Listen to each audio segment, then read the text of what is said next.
వికారాబాద్ జిల్లా దౌలతాబాద్ కేంద్రానికి చెందిన ప్రముఖ సూక్ష్మ చిత్ర కళాకారుడు బాదంపప్పుపై వినాయకుడి రూపాన్ని చెక్కి తన కళాభక్తిని చాటుకున్నాడు. గణేష్ నవరాత్రి ఉత్సవాలతో భాగంగా ప్రకృతి పరంగా సహజ సిద్ధంగా లభించిన పచ్చి బాదంపప్పుపై లంబోదరుడి వినాయకుడి ప్రతిమను రూపొందించాడు. 60 నిమిషాల వ్యవధిలో ఈ కళా ఆకృతిని రూపకల్పన చేసి అందరినీ అబ్బురపరిచారు. ఇలాంటి విభిన్నమైన కళలో రాణిస్తున్న ఈ యువ చిత్ర కళాకారుడు జాతీయ అంతర్జాతీయ స్థాయిలో పలు అవార్డులు రికార్డులు కూడా అందుకున్నారు.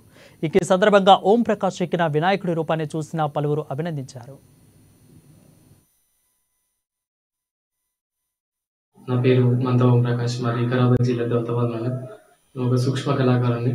వినాయక చవితి సందర్భంగా వినాయకుడి ప్రతిమను బాదంపప్పు పైన చెక్కడం జరిగింది.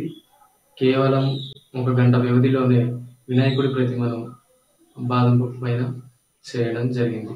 కాబట్టి ఈ వినాయక చవితిని అందరూ కుటుంబంతో సుఖ సంతోషాలతో జరుపుకోవాలని మనస్ఫూర్తిగా కోరుకుంటున్నాను. అందరికీ వినాయక చవితి శుభాకాంక్షలు. నా పేరు మంత